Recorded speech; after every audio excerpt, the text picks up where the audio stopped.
사사기 20장 1절부터 48절까지인데요. 그 가운데 우리 30절부터 35절까지만 읽도록 하겠습니다. 오늘은 본문을 중심으로 해서 화가 자기에게 미친 줄 알지 못하더라. 화가 자기에게 미친 줄 알지 못하더라 라는 제목으로 하나님 말씀을 나누기를 원합니다. 우리가 이제 지난주에도 알아보았듯이 끝까지 이제 자기 자신만 생각했던 레위인, 이 레위인 때문에 이제 온 이스라엘은 충격에 빠지게 됩니다. 정말 밑도 끝도 없이 자신들의 성읍으로 보내져 온 어떤 사람의 이 토막난 시체의 부분, 이 부분은 사람들로 하여금 충격에 이제 빠져들게 만들었고, 또 이러한 전무후무한 사건을 통해서 이스라엘 백성들은 우리가 한번 생각해보자, 그리고 상의한 후에 말하자라면서 이제 전 이스라엘적인 총회를 이제 소집하게 되었습니다. 그래서 오늘 본문 1절에 보면 온 이스라엘이 미스바에 모였다라고 기록을 하고 있습니다. 이 미스바는 성막이 있었던 실로라는 성읍이 있는데 그 실로 근처에 있는 넓은 바위가 있는 곳이었습니다. 그리고 이 1절에 보면은 단에서 브엘세바까지라는 말이 나오는데요. 우리가 지난 17장, 18장에서 알아보았듯이 어떤 그런 그 단지파가 자기에게 분배받은 땅을 버리고 위에 올라가서 그 정복한 땅이 있었죠. 그래서 그 단, 그래서 이스라엘 최북부가 이 단이라는 도시고요. 그리고 가나안 땅 맨 아랫부분, 이 부분이 바로 브엘세바를 말하는 것인데요. 따라서 이 말은 단에서 브엘세바까지라는 것은 온 가나안 땅 전체를 뜻하는 말이었습니다. 또한 1절에 보면은 길르앗 땅이라는 말이 나오는데 이 길르앗 땅은 루벤 지파, 갓 지파, 또 므낫세 반 지파가 거주하던 요단강 동편 이방 지역에 위치한 이스라엘 백성들의 거주지를 말하는 것이었습니다. 따라서 모든 이스라엘 백성들이 심각성을 느끼고 이 문제 해결을 위해서 이 미스바 바위 위에 다 모였다라는 것입니다. 그런데 1절 맨 마지막 부분에 보면 이 성경 저자는 굳이 이들이 이 미스바에만 모인 것이 아니라 여호와 앞에 모였다라고 기록을 하고 있습니다. 따라서 언어상으로 우리가 이거를 살펴보면 이들이 모인 목적 가운데에는 하나님께 예배를 드리기 위함이었다는 것을 우리가 알 수가 있는 것입니다. 아니면 모인 이들은 잘 몰랐지만 하나님께서는 이 모임을 주최하시면서 바로 하나님께 예배를 드리는 모임이 됐어야만 한다라는 사실을 은연중에 나타내신 것이라고 우리가 볼 수도 있는 것이었습니다. 따라서 우리는 이 미스바 모임은 이 레위인의 사건, 이 레위인이 범한 일을 이렇게 해결하기 위해 소집한 것이라고도 볼 수 있지만 실제로는 하나님이 이것을 소집하신 것이다라는 것을 우리가 알 수가 있고요. 또 이곳에서 이스라엘 백성들은 자신들의 진정한 왕인 여호와 하나님을 바라보고 그분의 말씀을 들어야만 했다는 것을 우리가 알 수가 있습니다. 하지만 안타깝게도 2절에 보면 먼저 이스라엘의 모든 지파의 어른들, 즉 장로들은 총회의 중심에 자기들이 섰습니다. 그리고 그들은 여기 모일 때에도 이미 작정이라도 한 듯이 훈련된 군사 약 40만 명을 데리고 왔음을 우리가 볼 수가 있습니다. 따라서 이들이 말로는 여호와 앞에 모였다라고는 했지만 실제로는 자기들 소견에 옳은 대로 행하려고 하여서 결론을 이미 결정하고 온 것이나 다름이 없는 것이었습니다. 자신들이 재판장이 되어서 이 베냐민 지파라는 한 지파를 심판하려고 했던 것이었습니다. 그리고 3절에 보니까 이 베냐민 지파 역시 이러한 미스바의 회합에 대한 내용을 들어서 알고 있었다라고 했습니다. 그런데 베냐민 지파는 이 모임에 응하지 아니했습니다. 역시나 이 베냐민 지파 역시 자기 소견에 옳은 대로 하려는 마음에 이렇게 따라서 행동을 한 것이었습니다. 어떤 공동의 유익보다는 그저 개인적인 유익을 더 추구해서 이 모임을 거부했던 것이었습니다. 그러자 이들은 이 모임의 모든 원인이 된 레위인을 불러와서 레위인에게 자초지종을 묻습니다. 그리고 그때 레위인은 자신에게 벌어졌던 모든 일들을 다 말을 합니다. 하지만 이 레위인의 말을 가만히 들여다보면 자신에게 불리한 진술은 쏙 빼버리고 자신에게 유일한 설명만을 하고 있는 것을 우리가 확인할 수가 있습니다. 왜 자기가 고향을 떠나서 여행을 하게 되었는지, 그리고 어쩌다가 기브아에 내가 유숙하게 되었는지, 또 불량배들이 자기를 죽이려 했다라고 말하면서 다소 과장해서 그 사건을 이렇게 설명하고 있는 것입니다. 그리고 결국 그 불량배들이 자기 자신이 아닌 자기의 첩을 욕보여서 죽게 했다라고 말을 합니다. 즉 이제 이 레위인의 말을 들어보면 자신에게 주어진 위협은 이렇게 막 강조하고 첩에 대한 자신의 책임은 회피하며 말한 것을 우리가 볼 수가 있는 것입니다. 게다가 이 레위인은 보통 사람이 아니라 하나님 앞에 성결해야 했던 그런 사람이었습니다. 하지만 그럼에도 불구하고 이 레위인은 시체를 만지고 시체를 훼손한 사실, 즉 부정하게 된 사실은 쏙 빼놓고 오히려 자기에게 해를 가했던 이 베냐민 지파의 악행 때문에 이스라엘 전체가 부정하게 됐다. 그래서 우리가 그 부정한 것을 다시 깨끗하게 해야 된다라면서 듣는 이들을 충동합니다. 그리고 마지막으로 이 레위인은 법정에 판결을 호소하면서 자신의 진술을 마칩니다. 이러한 레위인의 편향되고 자극적인 진술에 감정이 동요된 이스라엘 백성들은 일제히 일어나서 우리가 그들을 치자라고 말을 합니다. 이 연합군은 40만이나 되는 군대를 소유하고 있었기 때문에 자신들이 질 수 있을 것이라고는 생각은 아마 추호도 하지 않았을 것입니다. 그래서 그들은 제비를 뽑습니다. 제비를 뽑아서 약 10%의 사람들을 고향으로 돌려보내서 그 고향에서 이제 군량미를 가지고 오게 하였습니다. 즉 이제 어떻게 되든 전쟁을 하려고 지금 준비를 하고 있는 것입니다. 이제 얼마 후에 준비가 끝나고 그들은 다시 기브아 앞에 모였습니다. 그리고 마지막으로 이제 베냐민 지파에게 최후의 통첩을 합니다. 즉 한 번 살 수 있는 기회를 제공한 것입니다. 지금이라도 그 기브아의 불량배들을 넘겨주면 그들만 죽이고 또 그들을 죽여서 이스라엘 중에 악을 제하여버리고 너희들은 가만 놔두겠다. 우리는 그저 그들을 없애서 부정하게 된 이스라엘 땅을 정결하겠다라고 말을 했던 것이었습니다. 하지만 베냐민 지파 사람들은 그 말을 듣지 않았습니다. 그리고 오히려 베냐민 지파의 여러 성읍들로부터 기브아로 군사들을 모으고 전쟁 준비를 시작합니다.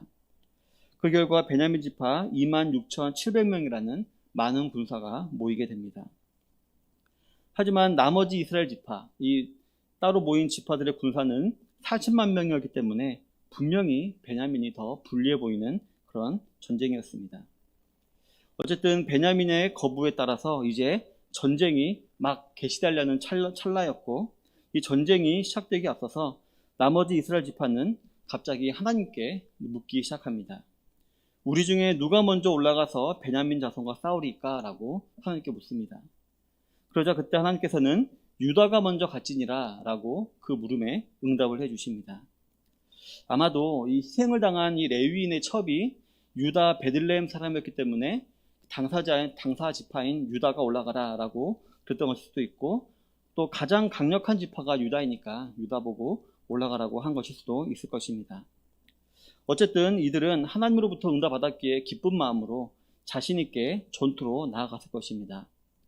그런데 그 결과는 처참한 패배였습니다. 무려 22,000명이나 죽고 만 것입니다. 베냐민 군대의 희생은 기록되어 있지 않아서 모르겠지만 맨 마지막의 부분을 보면 이 숫자상에 약 1,000명이 비거든요. 그래서 아마도 이 22,000명이 죽고 두 번째 또 18,000명, 이렇게 약 4만 명이 죽을 때 베냐민 지파 사람들도 약 한 1,000명 정도 죽었을 거라고 이제 예상이 됩니다. 어쨌든 이렇게 1,000명에 비하면 엄청나게 많은 인원수인 22,000명이 죽고 말았습니다.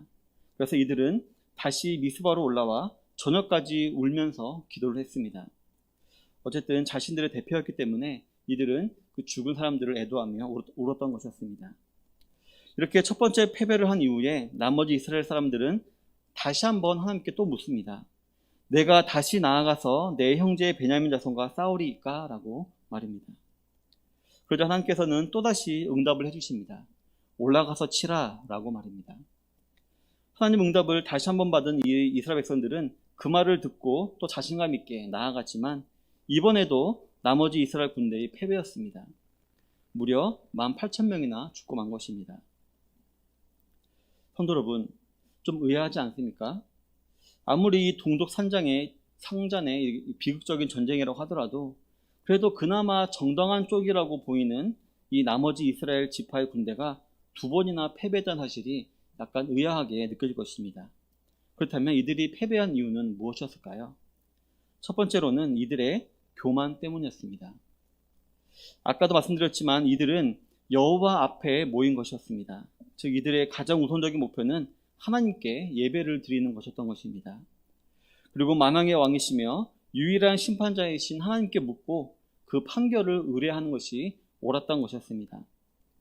하지만 이들은 여호와 앞에 모였지만 여호와 하나님은 안중에도 없이 그저 자기들끼리 말을 하고 자기들끼리 계획을 세우고 마음대로 판단을 내려버립니다. 그리고 하나님은 그저 자신들의 결정을 아무런 반대 없이 수락해주는 거수기 정도로만 여겼던 것이었습니다. 이 사실은 그들이 하나님께 묻는 질문을 통해서 우리가 알 수가 있습니다. 제일 먼저 이들이 전쟁에 나아갈 때 하나님께 어떻게 물어야 할까요? 먼저는 하나님, 이 전쟁이 과연 하나님의 전쟁입니까? 이 옳은 전쟁입니까? 라고 하나님의 뜻이 무엇인지를 먼저 물어보아야만 했을 것입니다. 그런데 이 나머지 이스라엘 지파들은 당연하게 이 전쟁은 정당한 것이다, 이미 기정사실이다 라고 생각해서 그것은 물어볼 필요도 없다라고 여긴 것 같습니다. 그래서 전쟁은 기정사실이니까 그보다는 그저 누가 먼저 갈 건지, 누가 선봉에 설 건지만 정해달라는 듯이 누가 먼저 나갈까요? 라고 이렇게 통보식으로 하나님께 물어봤던 것이었습니다. 하나님께 묻지 않으면 꺼림칙하니까 정말 의례상 여쭤본 것처럼 보이기도 하는 것입니다. 그렇기 때문에 그들은 실패, 즉 패배를 당하고 말았던 것이었습니다. 그리고 첫 번째 전쟁에서 실패했다면 이들은 자신을 한번 돌아보고 자신들의 오류를 발견하고 수정했어야만 했습니다. 하지만 여전히 이들은 이 사건에 담긴 하나님 뜻이 무엇인지 하나님께 물어볼 생각은 하지 못했고, 단지 죽은 군사들을 애도한 이후에 내가 다시 나아가서 내 형제 베냐민과 싸우리까? 라면서 이번에는 하나님께 긍정적인 대답을 강요하는 듯한 질문만 또 했던 것이었습니다. 즉 나갈 건데 하나님 허락해 주세요, 이런 식으로 정말 이렇게 강요하는 질문만 했던 것이었습니다. 이처럼 이들은 자신들이 가지고 있는 상대적인 이익, 내가 아무리 죄가 있어도 그래도 내가 베냐민보다 낫지라는 이런 상대적인 이익, 그리고 자신들이 가지고 있는 군사력에 근거해서 있던 그 교만한 마음을 이 두 번의 질문으로 그대로 드러냈던 것이었습니다. 성도 여러분, 저와 여러분들이 가지고 있는 상대적인 의에는 무엇이 있을까요? 또 우리가 하나님 외에 의지하려 하고 또 나의 마음을 뿌듯하게 만드는 것이 무엇이 있을까요? 그래서 하나님을 잊어버리게 만드는 교만이 우리 가운데 무엇이 있을까요? 일견 정당해 보이는 이들의 실패를 통해 우리도 알게 모르게 섞고 있는 우리 안에 있는 교만을 우리도 발견할 수 있어야 할 줄로 믿습니다. 그리고 하나님을 업신여기고 함부로 형제 자매를 판단하려 하는 이러한 교만한 마음을 모두 버려버리시는 성도님들이 되시기를 바라겠습니다. 나머지 이스라엘 군대가 패배한 이유, 그 두 번째는 바로 이들은 부주의했기 때문이었습니다. 하나님께서는 이 이스라엘 지파의 물음에 분명 긍정적으로 대답하셨습니다. 유다가 먼저 갈지니라, 올라가서 치라 라고 분명히 긍정적으로 대답하시긴 했습니다. 그런데 이 하나님의 대답을 가만히 살펴보면 승리에 대한 약속은 없는 것을 우리가 발견할 수가 있습니다. 앞으로 알아보겠지만 세 번째 전쟁에서는 하나님께서 분명히 말씀하십니다. 올라가라, 내일은 내가 그를 내 손에 넘겨주리라, 즉 승리를 주겠다라고 말씀하셨습니다. 하지만 첫 번째 대답, 두 번째 대답에는 이 승리에 대한 약속이 없었던 것이었습니다. 따라서 이 나머지 이스라엘 군대와 장로들은 하나님의 대답을 들었을 때 조금 더 신중해야 했고, 그 대답에 담긴 하나님의 의중을 숙고했어야만 했던 것이었습니다. 하지만 그들은 그저 자기들이 듣고 싶은 대답을 들었다는 그 기쁜 마음에, 그리고 자신들이 가지고 있는 이 군대의 위력에 자만해서 그 하나님의 대답을 그냥 흘려버리고 부주의하게 전쟁으로 나아갔던 것이었습니다. 그리고 그 결과 4만 명이라는 귀한 생명이 희생되는 비극을 경험하게 된 것이었습니다. 성도 여러분, 저와 여러분들 역시 부주할 때가 참 많이 있습니다. 이 세상에서의 크고 작은 피해를 줄 만한 부주의함 같은 것들도 있겠지만, 그런 것들보다 우리 신앙생활의 중심이 되는 말씀을 대할 때에 부주의함이 우리도 있을 수가 있는 것입니다. 알다시피 우리 사람들은 어쩔 수 없이 연약한 육체를 가지고 있기 때문에 여러 가지 욕심과 두려움을 가지게 됩니다. 그리고 이때 이런 문제를 신앙적으로 풀려는 자세 참 좋습니다. 그래서 우리는 성경 읽기도 하고 말씀을 듣기도 하고 하는 것입니다. 그런데 보통 우리는 자신의 욕심을 어떻게 채울 수 있을까? 나의 두려움을 어떻게 해소할 수 있을까라고 자기 나름대로 고민을 하고 그 해답을 자기 나름대로 정해놓는 경우가 참 많이 있습니다. 그래서 우리가 하나님께 기도를 할 때에도 답을 정해놓고 하나님께 기도하는 경우가 참 많이 있지 않습니까?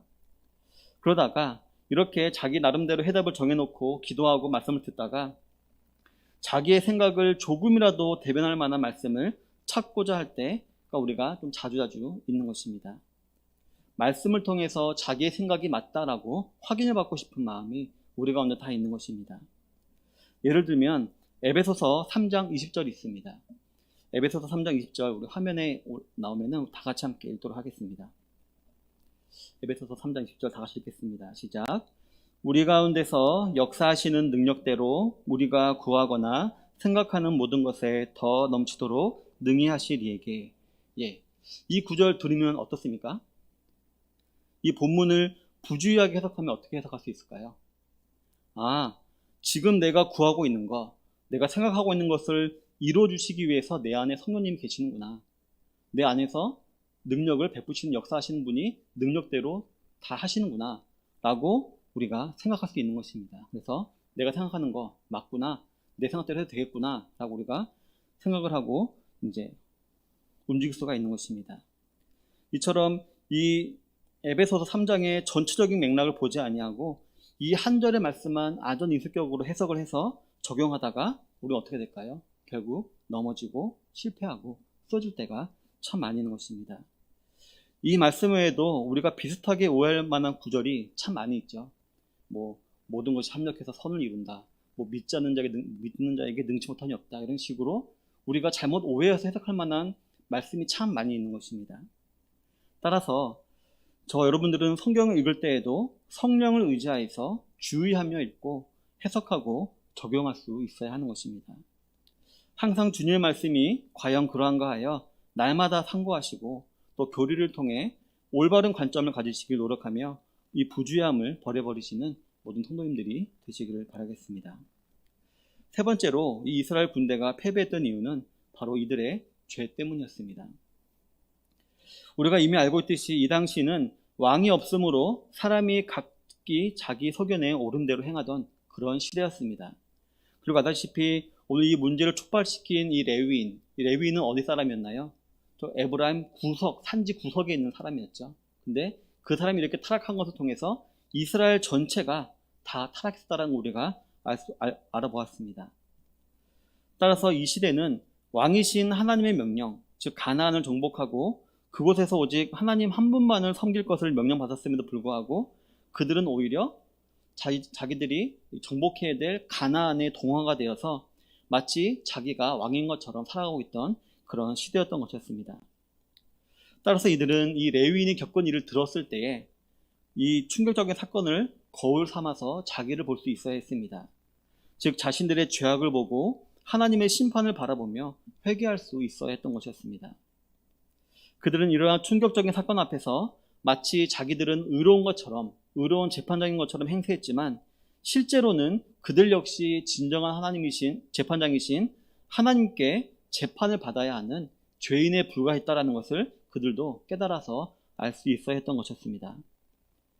그러나 이미 가나안화된 이들에게 이러한 자성적인 자세를 쳐다본다는 것은 아마도 무리였던 것 같습니다. 그러니 그저 이들은 상대적인 의, 내가 저 베냐민보다 낫지라는 상대적인 의를 가지고 또 자기 자신들의 능력을 가지고 베냐민을 심판할 생각만 했던 것이었습니다. 그러다 결국 이들은 두 번의 전쟁을 통해 하나님으로부터 심판을 받게 된 것이었습니다. 제가 지난주에도 이 레위인의 첩의 죽음이 참 안타깝긴 하지만 우리가 가만히 보면 이 여인의 죽음도 이 여인의 죄에 따른 결과로 볼 수 있다라고 말씀을 드렸었습니다. 마찬가지로 오늘 이 두 번의 전쟁과 패배 그리고 그로 인한 이 4만 명의 죽음은 바로 이스라엘 전체의 죄악에 대한 하나님의 심판이었다라고도 볼 수가 있는 것입니다. 이를 설명해 주는 구절이 있는데 바로 오늘 설교 제목으로 잡은 34절입니다. 34절 후반절에 보면 베냐민 사람은 화가 자기에게 미친 줄을 알지 못하였더라 라고 기록을 하고 있습니다. 이는 세 번째 전투 중에 일어난 사건으로서 베냐민이 패배할 것을 암시하는 그런 부분이었습니다. 드디어 악한 불량배와 그들을 감싸던 베냐민 지파가 하나님의 심판을 당하게 될 것이라는 것이었습니다. 그런데 이 부분에서 우리가 약간 살펴봐야 될 것이 뭐냐면은, 이 부분에서 하나님께서는 지금 베냐민 사람들을 치고 있는 것이 언어상으로 보면 죄악이라고 지금 말하고 있습니다. 분명히 베냐민 지파는 악했고 하나님의 심판을 받아야 했습니다. 그런데 하나님께서는 이 베냐민을 심판하실 때 그 도구로 쓰신 것이 이스라엘의 나머지 지파였는데, 그 이스라엘 나머지 지파가 의롭거나 정의롭다라고 말씀하신 것이 아니라 그들도 역시 죄악된 존재들이다라고 말을 하고 있는 것입니다. 흔히 그 최악은 차악으로 심판한다라는 말이 있는데요. 이렇듯 하나님께서는 이 차악, 이스라엘 백성이라는 차악을 들어서 이 최악인 베냐민을 심판하였던 것이고, 그리고 그 전에 이 나머지 이스라엘 백성이라는 차악의 죄를 베냐민이라는 최악을 통해서 먼저 심판했던 것이었습니다. 따라서 쉽게 말하면 앞선 두 번의 전투가 하나님께서 베냐민 지파를 들어서 나머지 이스라엘 백성들을 심판하신 것이라면, 세 번째 전투는 나머지 이스라엘 백성들을 들어서 베냐민 지파를 징계하는 그런 전투가 되었던 것입니다. 성도 여러분, 이러한 사실은 저 여러분들로 하여금 함부로 남을 판단하지 말 것에 대한 교훈을 우리에게 줍니다. 원래부터 심판하실 권세는 오직 하나님께만 있으니 우리 사람은 함부로 남을 비판하거나 판단해서는 안 되는 것입니다. 하지만 또 우리가 살아가다 보면 또 어쩔 수 없이 또 부지부식간에 남을 평가하고 비판하고 비난하고 또 판단하고 정죄하는 경우가 우리가 참 많이 있는데, 우리는 그러할 때 그 사실을 먼저 우리는 두렵게 여길 수 있어야 합니다. 왜냐하면 이렇게 우리가 남을 함부로 판단하고 정죄하는 태도는 우리를 어리석은 자로 만들 것이기 때문입니다. 어리석은 자들은 너무나도 쉽게 하나님은 무조건 자기 편일 것이다 라고 생각을 합니다. 그리고 자기의 판단과 자기의 욕심의 발현을 하나님의 뜻으로 포장하곤 합니다. 그러다 보면 결국 그 결과가 좋지 않을 때가 있죠. 결과가 좋지 않게 되면은 신앙적으로 혼란에 빠지기도 하고 하나님을 원망하기도 하고 또 다른 지체들을 이렇게 정죄하기도 하는 것입니다. 결국 계속해서 이런 악순환이 반복이 되는 것입니다. 따라서 저 여러분들은 이러한 패턴을 반복해서는 안 될 것입니다. 오히려 하나님이 나로 하여금 실패를 거듭하게 하시면 먼저 자기 자신을 돌아보고, 그리고 또 형제의 잘못을 자기 일처럼 받아들여서 우리가 함께 회개하고 연합하는 그런 일들이 우리에게 있어야 하는 것입니다. 항상 말씀으로 겸비하면서 의로운 재판장이신 하나님을 신뢰하시며 마음의 평안을 가지게 되시는 모든 성도님들이 다 되시기를 바라겠습니다. 사랑하는 성도 여러분, 본문 26절부터 27절에 보면 이렇게 기록하고 있습니다. 이에 온 이스라엘 자손 모든 백성이 올라가 베델에 이르러 울며 거기서 여호와 앞에 앉아서 그날이 저물도록 금식하고 번제와 화목제를 여호와 앞에 드리고 이스라엘 자손이 여호와께 물으니라. 그때에는 하나님의 언약궤가 거기 있고라고 기록을 하고 있습니다. 드디어 이들은 이제 두 번의 패배를 통해서 이제 자신들의 잘못을 깨닫게 되고 여호와 앞에 모인 목적대로 하나님께 이제 제사를 드리기 시작합니다. 사태가 심각해지자 이들도 심각하게 자기들을 돌아보기 시작한 것입니다. 그리고 이제 번제와 화목제를 드립니다. 알다시피 번제는 자기의 죄를 회개하는 그런 제사고요. 화목제는 다시 하나님과의 관계가 회복되기를 원하는 마음으로 드리는 그런 제사입니다. 이때 성경에 보면 아론의 손자인 비느하스가 있었기 때문에 이 모든 제사는 아마 절차대로 잘 진행이 되었을 것입니다. 그리고 이후에 이들은 다시 하나님께 묻습니다. 내 형제 베냐민 자손과 싸우리이까 말리이까? 라고 말입니다. 이 물음은 어떤 통보식이나 자기 뜻을 강요하는 듯한 기도가 아니었습니다. 그저 하나님의 뜻을 물어보는 기도였고, 만약에 싸우지 말라면 아마 싸우지 않는 그런 순종을 동반한 그런 기도였습니다. 하지만 그때 하나님께서는 싸울 것을 허락하셨고 덧붙여 묻지 않은 승리의 약속까지 주십니다. 그리고 하나님께서는 지혜까지 주셨는데요.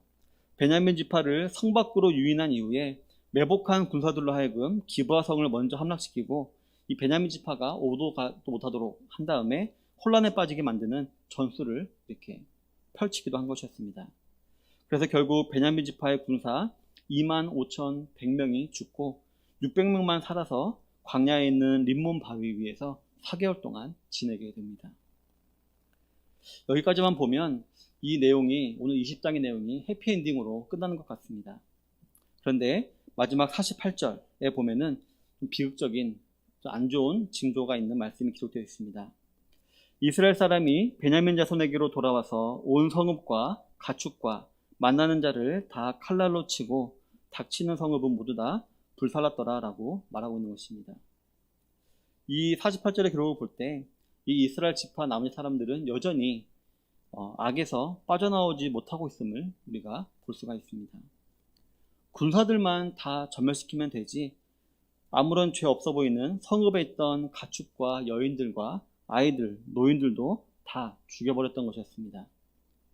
마치 이방 민족을 멸절하듯이 동족을 멸절시키는 나머지 이스라엘 지파의 잔혹함과 악독함이 이 48절에 묻어나오는 것입니다. 즉 이들은 한 번 하나님으로부터 은혜를 받았지만 이들은 여전히 도덕적으로나 신앙적으로나 자기 소견에 오른 대로 행하였던 때와 별반 다를 바 없는 모습을 지금 보여주고 있는 것입니다. 여전히 자신의 감정과 기분대로 과잉 행동을 하며 자신들이 왕인 것처럼 행하고 있다고 볼 수가 있는 것입니다. 성도 여러분, 이 사실은 저 여러분들로 하여금 항상 겸비하고 항상 말씀 안에서 서서 바른 길로 가도록 근신해야 함을 우리에게 교훈하고 있음을 우리가 알 수가 있습니다. 혹시 고등학교 때 혹은 중학교 때 학교에서 근신 처분 받아보신 적 있나요? 아무도 없으실 것입니다. 저도 없는데요. 근데 가끔 받아보면 좀 싸움하는 애들이나 좀 껄렁한 애들이 가끔 근신을 당하면은 그 친구들이 근신을 당할 때 막 행복해하고 막 좋아하나요? 아니죠. 머리 푹 숙이고 다니고 자기들이 잘못한 것을 아는 것처럼 이렇게 조용히 지내잖아요. 마찬가지로 우리가 이 근신해야 한다는 것은 우리가 어떤 자랑할 것이 있고 잘난 것이 있고 신앙적으로 성취가 있었고 또 내가 좀 경건하다라는 칭찬을 많이 받는다 하더라도 항상 우리는 말씀 위에 바로 서서 이런 근신하는 자세로 우리가 매일매일 하루하루를 살아갈 수 있어야 한다는 것입니다. 오늘 본문 48절에 나와 있듯이 이 나머지 이스라엘 지파들은 한 번 승리를 하자 그 사실에 굉장히 고무가 돼서 이 악을 행하지 않습니까? 따라서 우리들도 이러한 잘못을 범하지 않기 위해서 항상 말씀 위에 서서 우리가 근신하는 자세로 우리가 신앙생활을 해나갈 수 있어야 하는 것입니다. 항상 나보다 남을 더 낫게 여기고 자기를 부인하고 자기 십자가를 지고 예수님을 따르며 선줄로 생각되면 넘어질까 조심하며 주의 말씀을 내 발의 등이요 내 길의 빛으로 삼으면서 우리는 살아갈 수 있어야 하는 것입니다. 성도 여러분, 이처럼 하나님을 전심으로 섬기며 진실한 신앙생활을 영위해 나아가시는 모든 좋은 시작교회 성도님들이 다 되시기를 주님의 이름으로 축원합니다. 아멘.